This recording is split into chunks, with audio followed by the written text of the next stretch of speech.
রাতের বেলা এই সব প্রাণী বের হয়, নবী সাল্লাল্লাহু আলাইহি ওয়াসাল্লাম বলেছেন, অতএব আপনাদের বাচ্চা যারা আছে এদেরকে সন্ধ্যাবেলায় বাইরে ছেড়ে দিবেন না। এখন কিন্তু প্রচুর ঘটনা ঘটছে, প্রচুর জিন ঘটিত ঘটনা ঘটছে, জাদু টোনা করা হচ্ছে, বান টোনা করা হচ্ছে না? নবী সাল্লাল্লাহু আলাইহি ওয়াসাল্লাম বলেছেন, রাতের বেলা তোমরা বাচ্চাদেরকে সন্ধ্যাবেলা ছেড়ে দিও না, আগে ভালো করে সন্ধ্যাটা হয়ে যাক, যদি ছাড়তে হয় তারপর ছেড়ো।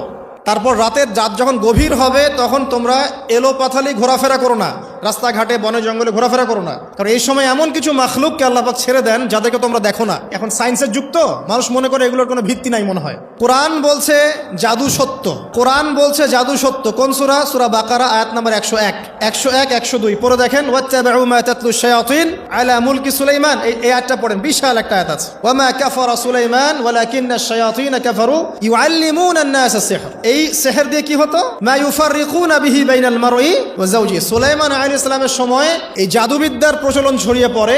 এই জাদু মানুষ শিখে কি করছিল? নারী পুরুষের মাঝখানে, স্বামী স্ত্রীর মাঝখানে বিভেদ সৃষ্টি করছিল। এখন দেখেন না, পরিবারের স্বামী স্ত্রীর বন্ধন ভেঙে যায় না, কেউ কাউকে দেখতে পারে না, এমন হচ্ছে না?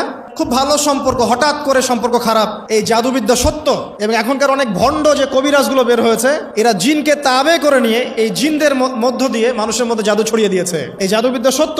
এর ফলশ্রুতিতে বহু পরিবার ধ্বংস হয়ে যাচ্ছে। দৃশ্য অদৃশ্য অনেক ক্ষতি আছে, এগুলো এখনকার সায়েন্স বিশ্বাস করে না। আর সায়েন্স বিশ্বাস করে না বলে যে আমরা বিশ্বাস করবো না এমনটাও নয়। এখন বিজ্ঞান যেটা প্রমাণ করতে পারে নাই, এটা কি বিজ্ঞানের ব্যর্থতা না ইসলামের ব্যর্থতা? আল্লাহ রব্বুল আলামিন এবং তার রাসূল যা বলেছেন সেটাই চূড়ান্ত সত্য।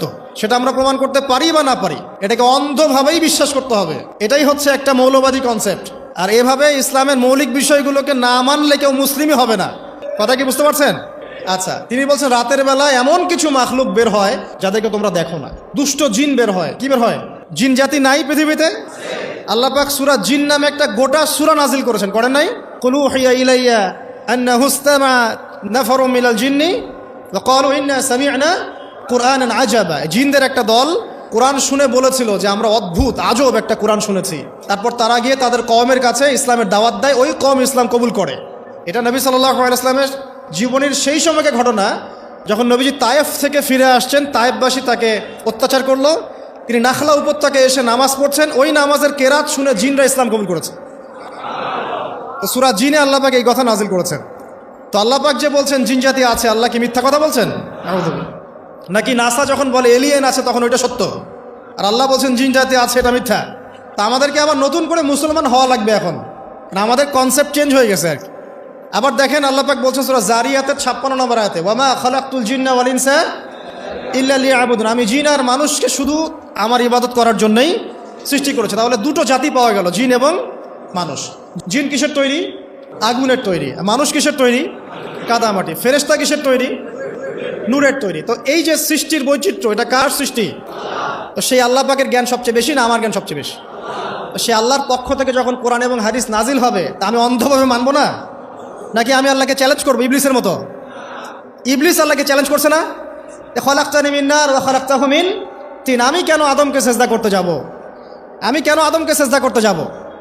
আপনি আদমকে সৃষ্টি করেছেন মাটি দিয়ে, আমাকে সৃষ্টি করেছেন আগুন দিয়ে। তাহলে আমি আদমের চাইতে সুপিরিয়র, আমি আদমের চাইতে সেরা, তা আমি কেন ওকে সেজদা করতে যাব?